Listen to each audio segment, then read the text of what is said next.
नमस्कार, मैं हूं अमित कुमार। स्वराज एक्सप्रेस में आपका स्वागत है और आप देख रहे हैं देश प्रदेश और आपके शहर की नब्ज टटोलने वाला हमारा खास कार्यक्रम बिग डिबेट। आज हम बात करेंगे मध्य प्रदेश के सरकारी कर्मचारियों के महंगाई भत्ते की। मुख्यमंत्री शिवराज सिंह चौहान ने सावन के तीसरे सोमवार की बधाई देते हुए डीए 31% से बढ़ाकर 34% करने की घोषणा ट्वीट के जरिए की और सबको चौंका दिया। निकाय चुनाव के परिणामों के तुरंत बाद हुए इस ऐलान ने सरकार की नीयत पर सियासी सवाल खड़े कर दिए हैं। सरकार ने यह निकाय चुनाव में सत्तारूढ़ पार्टी की जीत का कर्मचारियों को उपहार दिया है, या इन चुनावों में कांग्रेस के बढ़े कद से घबराकर कर्मचारियों जैसे वर्ग को साधने की कवायद शुरू कर दी है। इस घोषणा के बाद भी कर्मचारियों का एक तबका पूरी तरह खुश नहीं है। इसी पर देखिए आज की हमारी खास पेशकश, जीत का उपहार। इस पर ज्यादा चर्चा के लिए मौजूद हैं कांग्रेस के प्रवक्ता अमित शर्मा जी। बहुत लंबा राजनीतिक अनुभव है आपके पास, आपका स्वागत है बहुत बहुत। बीजेपी के नेता अभय प्रताप सिंह जी और कर्मचारी नेता बलवंत सिंह जी रघुवंशी जी बहुत लंबे समय से कर्मचारियों के पक्ष की बात रखते आ रहे हैं। तो शुरुआत करते हैं अभय सिंह जी। आज सरकार ने 3% जो डीए दिया है, देर से ही सही लेकिन दिया है, लेकिन कर्मचारियों का कहना है थोड़ा जल्दी देते तो इसका फायदा भी हो सकता था। देखिए, भारतीय जनता पार्टी की सरकार, दोनों सरकार, केंद्र और राज्य सरकार, कर्मचारियों के हित के लिए काम करती है, क्योंकि उन्हें भी वो अपने जिसे आप समाज का हिस्सा कह लें या कुछ भी आप कह लें कि बहुत बड़ी भूमिका में वो रहते हैं, क्योंकि सारी योजनाओं का क्रियान्वयन वो करते हैं। सारे वो परिवार भी भारतीय जनता पार्टी उनको भी लेकर चलती है। भारतीय जनता पार्टी ने जो आज आपकी न्यूज में बताया कि 3% उन्होंने अभी बढ़ाया, लेकिन मार्च में भी 11 बढ़ाया था। और उसके पीछे में अगर जाऊं तो अक्टूबर में 8% बढ़ाया था। तो 12% से लेकर 34%, 22% डीए कर्मचारियों के लिए भारतीय जनता पार्टी ने करीब 10 महीने के अंदर बढ़ाया है। और भारतीय जनता पार्टी ने, चूंकि कोरोना काल था, आप और हम जानते हैं अर्थव्यवस्था किस तरह से संकट में आई थी, उसके बाद भी कर्मचारियों का हित माननीय मुख्यमंत्री जी ने रखा है। मैं माननीय मुख्यमंत्री जी को धन्यवाद देना चाहता हूं। और कहीं ना कहीं जो 625 करोड़ का अतिरिक्त वित्तीय भार आएगा, उसको भी माननीय मुख्यमंत्री जी ने अपने बजट में समाहित किया है। तो कर्मचारियों के लिए ये माननीय मुख्यमंत्री जी का ऐतिहासिक फैसला है। जी अमित जी, आपका रिएक्शन ले लेते हैं। 3% बढ़ा दिया है, इस पर क्या रिएक्शन है कांग्रेस का? अमित भाई, निश्चित तौर पे जैसे हमारे भारतीय जनता पार्टी के विद्वान साथी कह रहे हैं कि बहुत ऐतिहासिक फैसला है। तो कर्मचारी के हित में शिवराज सरकार पिछले 18 वर्षों से बड़े ऐतिहासिक फैसले लेती जा रही है। कर्मचारी नेता मेरे बगल में बैठे, मैं समझता हूं कि शायद वो ज्यादा बेहतर बताएंगे, लेकिन मुझे हो सकता है कि ज्ञान कम हो। अगर हम 7वें वेतन आयोग की अगर बात करें तो जस से तस मिल रहा है क्या कर्मचारियों को? अगर हम डीए की बात करें तो कर्मचारियों को क्या उस हिसाब से डीए मिल रहा है? क्या हम अगर केंद्र सरकार के जो एरियर्स की बात करें, क्या कर्मचारियों को मिल रहा है? कर्मचारियों को अपने हकीकत में आपको बताऊं कि मध्य प्रदेश के कर्मचारियों को घर में बेटी और बेटे की शादी के लिए भी पूरा, अगर वो अपनी जमा पूंजी को भी अगर दोबारा मांगते हैं, वो भी 10 के तक प्राप्त नहीं होती। भारतीय जनता पार्टी के लोग अपनी पीठ थपथपा रहे हैं। अगर इतनी चिंता इन 18 वर्षों में कर्मचारियों की होती तो अग्रवाल आयोग की रिपोर्ट कर्मचारियों के हित में जो होनी चाहिए थी, वो भारतीय जनता पार्टी की सरकार शामिल कर देती। दूसरी, मैं अपनी बात ये कहना चाहता हूं, आज अगर हम बात करें दूसरी सरकारों की, छत्तीसगढ़ में पेंशन की एक आवाज पूरे देश के अंदर उठ रही थी। कर्मचारी का परिवार न जाने कितने तक सीमित होता है, वो लगातार संविदा नियुक्ति पर आधारित हो गया है। जो लोग रिटायर होते जा रहे हैं, ये कर्मचारी नेता हमारे बैठे हैं और भी तमाम लोग हैं, वो बताएंगे कि उनके रिटायरमेंट के बाद उनके बच्चों की नौकरी कहीं ना कहीं संविदा के आधार पर लग रही है। आज उनको ठेके पर नौकरियां दी जा रही हैं। और उसके बाद अगर भारतीय जनता पार्टी के नेता शिवराज सिंह चौहान की पीठ थपथपा रहे हैं, अगर कर्मचारियों के जितने कल्याणकारी योजनाएं हैं, अगर उसका विरोध अगर कहीं ना कहीं हुआ है तो भारतीय जनता पार्टी की सरकार में हुआ है, ये मेरा कहना है। जी रघुवंशी जी, इसका जवाब भी लेना चाहेंगे। जिस तरह से बोला कि 3 बार में डीए बढ़ाया गया है, तो क्या डीए, आप थोड़ा सा इसमें बताएं कि डीए जो बढ़ना था 2020 में, कोरोना का हवाला देके बताया गया है, तो क्या इस पूरे प्रक्रिया में 2 साल में 3 बार में डीए दिया गया है? तो कर्मचारी नेता इसमें खुश हैं कि नहीं? निश्चित रूप से कर्मचारियों को जो मिला, हम उसमें बधाई तो माननीय मुख्यमंत्री जी को देंगे, लेकिन हमेशा कर्मचारियों को झुलाया गया है। सरकार वो हो या ये हो, पिछले 15 महीने में जरूर, 15 सालों में माननीय शिवराज सिंह जी ने कर्मचारियों को बराबर दिया है। जस का तस की जो घोषणा थी, माननीय मुख्यमंत्री जी हमेशा कहते हैं जस का तस दूंगा, लेकिन उसमें भी डिले कर देते हैं, जो हमारे एरिया का नुकसान होता है। कर्मचारियों को बहुत ज़्यादा उसमें परेशानी हो जाती है। मैं अभय प्रताप सिंह जी से बात से कुछ चीज़ों में सहमत हूँ, लेकिन वहाँ पे दूसरी चीज़ हमारे निगम मंडलों में हमेशा मध्य प्रदेश शासन ने, सरकार कांग्रेस की रही हो या भारतीय जनता पार्टी की, निगम मंडलों में और शासकीय कर्मचारियों में 2 दर्जे का व्यवहार किया है। अभी भी माननीय मुख्यमंत्री जी जो कह रहे थे शासकीय कर्मचारियों को, तो क्या निगम मंडल के जो बोर्ड के कर्मचारी हैं, क्या वो शासकीय कर्मचारी नहीं है? माननीय अभय प्रताप सिंह जी एक बात अच्छी कही कि कर्मचारी ही सारी योजनाओं को डिलीवर करता है। निश्चित रूप से यदि कर्मचारी जब करवट लेता है, तो 2004 में भी हमने सरकार बदली थी, और कर्मचारी यदि दुखित होगा, व्यथित होगा, तो सरकारों को कान खड़े हो जाना चाहिए। जब कर्मचारी अंगड़ाई लेगा, सरकारों को बदलने की क्षमता कर्मचारी संघों में है और कर्मचारी नेताओं में है। बिल्कुल बिल्कुल, आपने कहा 7.5 लाख कर्मचारी मध्य प्रदेश में हैं। और अभय जी ये बताएं कि आपने भी माना 3 बार में दिया गया है, लेकिन जितनी जल्दी अभी इस रिजल्ट के बाद मिल गया है, तो क्या एकदम लगा कि अभी 8-10 दिन में जो माहौल बदला है उसका फायदा कर्मचारियों को मिला है? देखिए, अगर आप ये महंगाई भत्ता डीए जो है अगर चुनाव के पहले दिया होता तो इसको आप जोड़ सकते थे इससे। ये माननीय मुख्यमंत्री जी ने सारी अर्थव्यवस्था को देखते हुए अपना उन्होंने निर्णय लिया है, और जो पेंशनर्स हैं उनके लिए भी पार्टी निर्णय करने जा रही है छत्तीसगढ़ सरकार से बातचीत करके। केंद्र सरकार के बराबर मध्य प्रदेश के हमारे जो कर्मचारी गण हैं उनको ये डीए का भत्ता मिलेगा। मैं आपसे फिर कह रहा हूं कि भारतीय जनता पार्टी की दोनों सरकारें, केंद्र हो, राज्य हो, माननीय शिवराज जी हो, माननीय नरेंद्र मोदी जी हो, कर्मचारियों के हित में है। वो उनको अपना एक हिस्सा मान के चलते हैं। सरकार चलाने में जो इनका महत्वपूर्ण भूमिका होती है, इसलिए सारे निर्णय कर्मचारियों के हित में बेहतर कैसे किए जा सके, हमारी दोनों सरकारें इस पर विचार करती हैं और उसको क्रियान्वयन करती हैं। जी बिल्कुल, कर्मचारियों को बिल्कुल खुश रखना जरूरी है, और कर्मचारी यदि नाराज रहेंगे, लेकिन जिस तरह से रघुवंशी जी भी कह रहे थे कि थोड़ा बहुत झुलाया भी गया है, लेकिन उनको बराबरी की बात है कि जब देना चाहिए तब मिले। चूंकि हम जो बीच में भी इंटरव्यूज वगैरह हुए हैं, कर्मचारी संगठन के दूसरे नेताओं से भी बात हुई है, उन्होंने कहा कि एक मुश्त एक बार मिलता है तो उसको कहते हैं कि हाँ भाई उनको टाइम से मिल गया। जी अमित जी।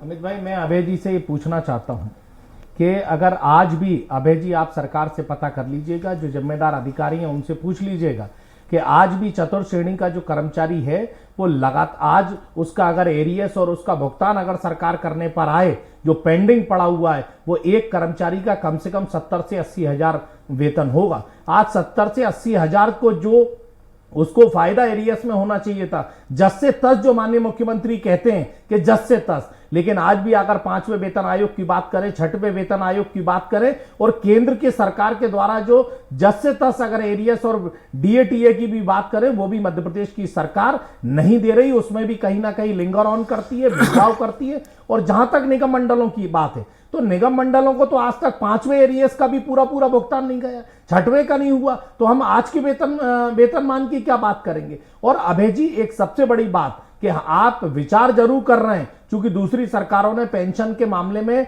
कदम नहीं उठाया है, निर्णय ले लिया है, तो मध्य प्रदेश की सरकार सोच जरूर रही है। लेकिन आप सोचते में अगर सोच सही आपकी मंशा होती, तो लगातार जो ठेका प्रथा है कर्मचारियों को भर्ती करने की, ये कहीं ना कहीं आप इस पर विराम लगाते और फिर आपकी मंशा स्पष्ट होती कि आप सही दिशा में सोच रहे हैं। जी जी अमित जी, 625 करोड़ का बोझ होगा, 3% यदि डीए बढ़ता है तो भी।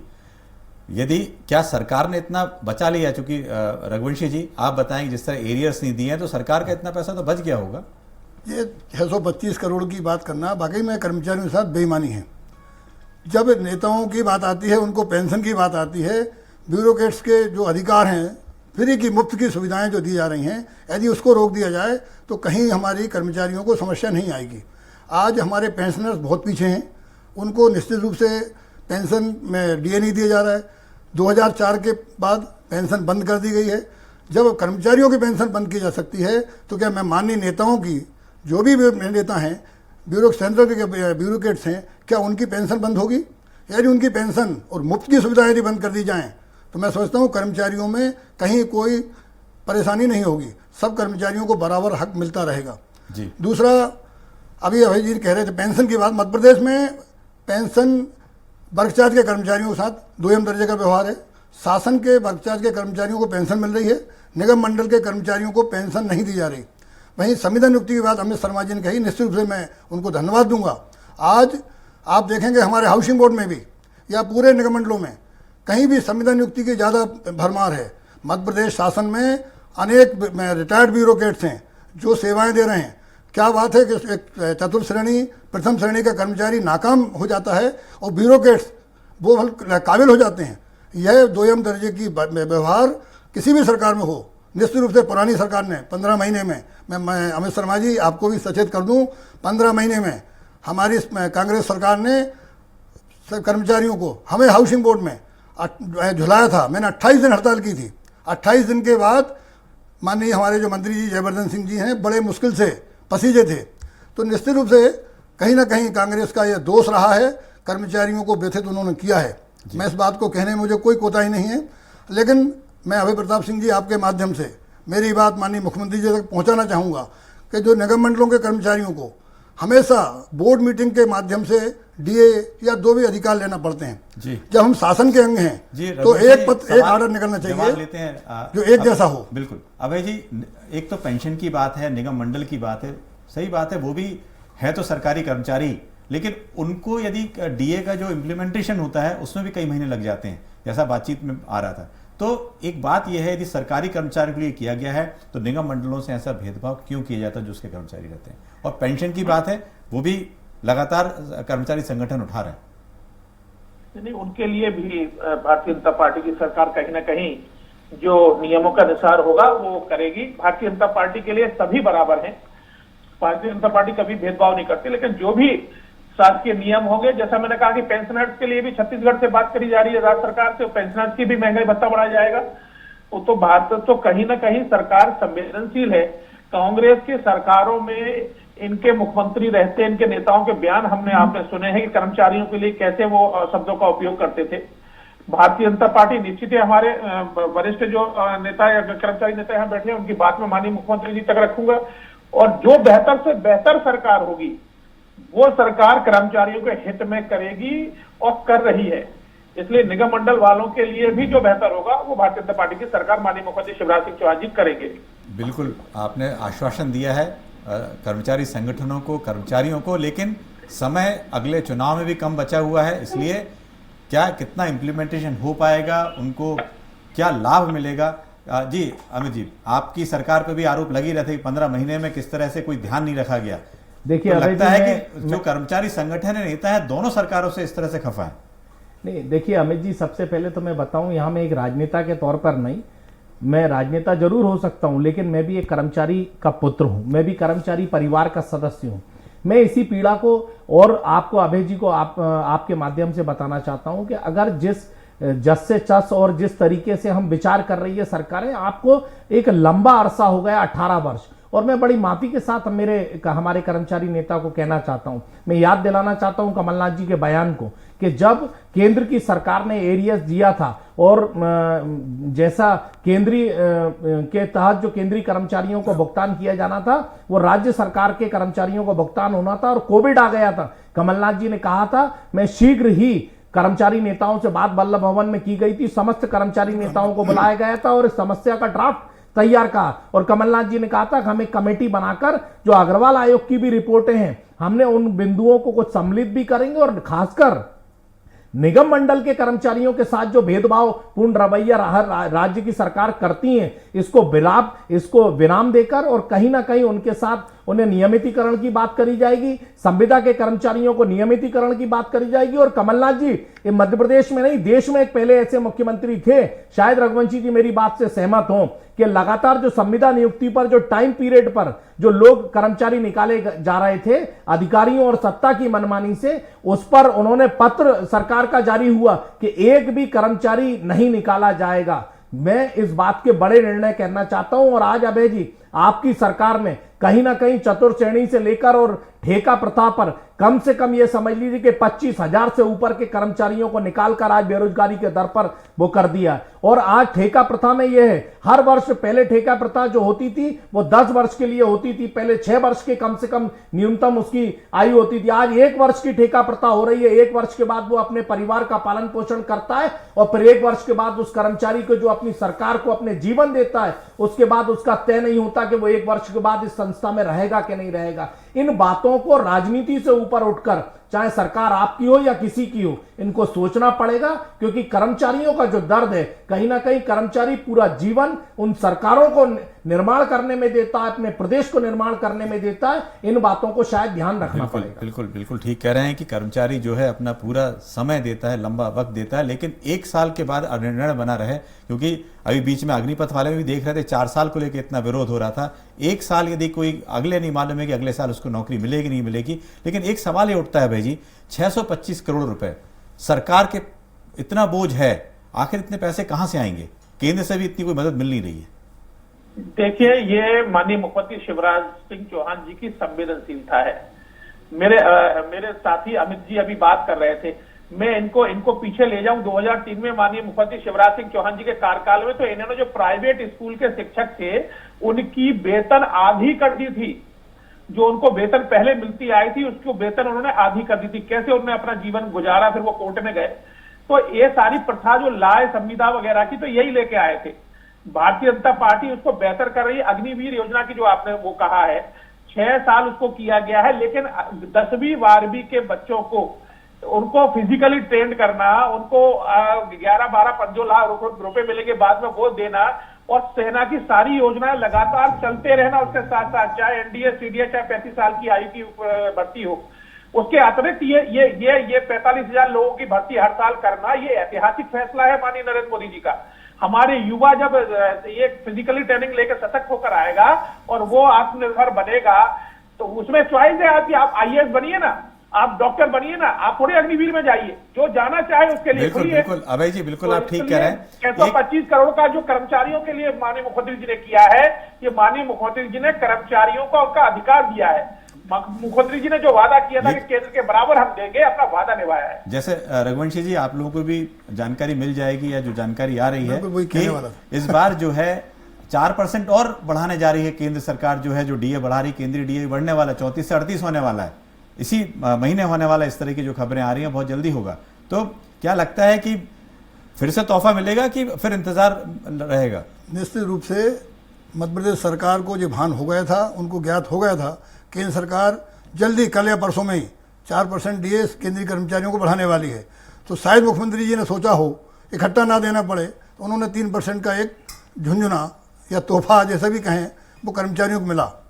निश्चित रूप से अभी अमित जी कह रहे थे इनके सरकार की बात, हमारे 67 सूत्रों को इनके वचन पत्र कहें या घोषणा पत्र कहें उसमें शामिल किया गया था। अमित जी आप ध्यान रखें, लेकिन 67 मांगों में से एक भी मांग उन 15 महीने में पूरी नहीं हुई, आर्थिक या अनार्थिक। ये भी आपको भली भांति ध्यान हो, अच्छा रहेगा। हम कह रहे हैं पहली बार किसी कर्मचारी संगठनों को कमलनाथ जी ने बुलाया था, कर्मचारी संगठन गए भी थे, बड़ा उत्साह था, लेकिन 15 महीने में सिर्फ झुलाया था।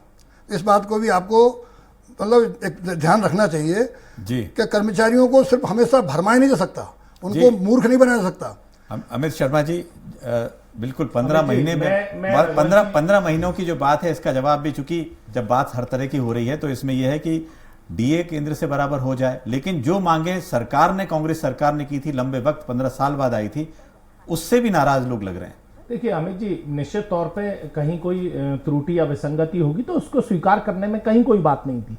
मैं बड़ी विनम्रता से रघुवंशी जी को ये याद दिलाना चाहता हूं कि कर्मचारियों की बैठक कम से कम 2-3 चरणों में हुई, लेकिन आप देखिए कि अगर मध्य प्रदेश में कमलनाथ जी की सरकार को जैसी सरकार बनी उसके बाद सीधे लोकसभा का चुनाव आ गया और एक बैठक पहले हुई, फिर उसके लोकसभा चुनाव के बाद 2 कर्मचारियों की बैठक हुई और उस कर्मचारियों में समस्त बैठक के बिंदुओं पर चर्चा की गई और यह कहा गया महेंद्र वोज जी की उपस्थिति में जो उनके इनको एक कमेटी का सदस्य और कई कर्मचारियों को सदस्य बनाकर उसमें कहीं ना कहीं कर्मचारियों को बिंदुवार जो कहीं ना कहीं विसंगतियां और त्रुटियां और समस्याएं हैं उस पर पारिवारिक रूप से निर्णय सामूहिक तौर पर लिया जाएगा।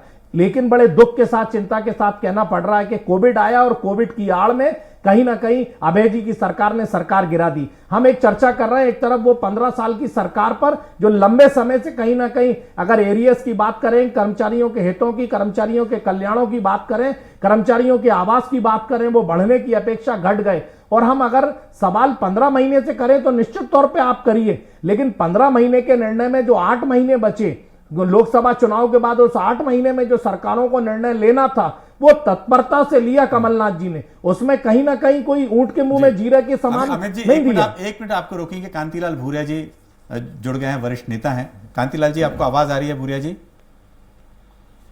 भूरिया जी, आपको आवाज आ रही है? लगता है कनेक्शन अभी नहीं हो पाया है जी। एक इसका जल्दी से एक जवाब ले लेते हैं अभय जी, डिबेट का वक्त भी खत्म हो रहा है, आपसे जवाब ले लेते हैं कि 15 साल 15 महीने बहुत ज्यादा अंतर हो जाता है, लेकिन आगे आने वाले समय में कर्मचारियों की जो मांगे हैं वो कैसे पूरी होंगी? अभय जी। माननीय मुख्यमंत्री शिवराज सिंह चौहान जी, कर्मचारियों के लिए जो बेहतर से बेहतर होगा, चाहे माननीय नरेंद्र मोदी जी हो चाहे शिवराज जी हो, दोनों बेहतर से बेहतर करेंगे और किया है। ये कोविड काल का दुहाई दे रहे हैं। कोविड काल की इन्होंने तैयारियां तक नहीं की थी, किस हालत में मध्य प्रदेश को छोड़ के गए थे। ये एक बैठक नहीं की थी कोविड को लेकर। शिवराज सिंह चौहान जी के अभय जी बयान याद हो कि कोई कोविड नहीं है, नाटक चल रहा है। ये मुख्यमंत्री जी ने, शिवराज सिंह चौहान जी ने कहा था कमलनाथ जी पे कि कमलनाथ जी नाटक कर रहे हैं, कोई कोविड नहीं है। ये बयान जारी है, मीडिया में प्रस्तुत है, आज भी उपस्थित है। ये शिवराज सिंह चौहान जी के बयान थे। एक मीटिंग नहीं की थी आपके नेता ने कोविड को लेकर, कोई तैयारियां नहीं थी। यह पूरा प्रदेश जानता है कि किस हालत में मध्य प्रदेश को आप छोड़ के गए थे। ये पूरा प्रदेश जानता है कि लाखों लोगों की आपकी क्या तैयारी थी। बिल्कुल, इस पर शायद चर्चा करेंगे, लंबी बहस हो जाएगी। अभय जी, ये तो प्रदेश की जनता जानती है कि अपनों को कितने लोगों ने खोया है। अभय जी, 15 साल बनाम 15 महीने की चर्चा लगातार इस तरह के वाद विवाद होता रहेगा, लेकिन एक बात तो तय है कि आगे आने वाले समय में भी जो जिस तरह से केंद्र सरकार और 4% डीए बढ़ाती है, उसके बाद फिर सरकार पे एक प्रेशर बनेगा। हो सकता है रक्षाबंधन के लिए अच्छा तोहफा शिवराज सिंह सरकार ने दिया है। और आज के कार्यक्रम में शिरकत करने के लिए आपका बहुत बहुत शुक्रिया। कल फिर मिलेंगे नए मुद्दे के साथ बिग डिबेट में। नमस्कार।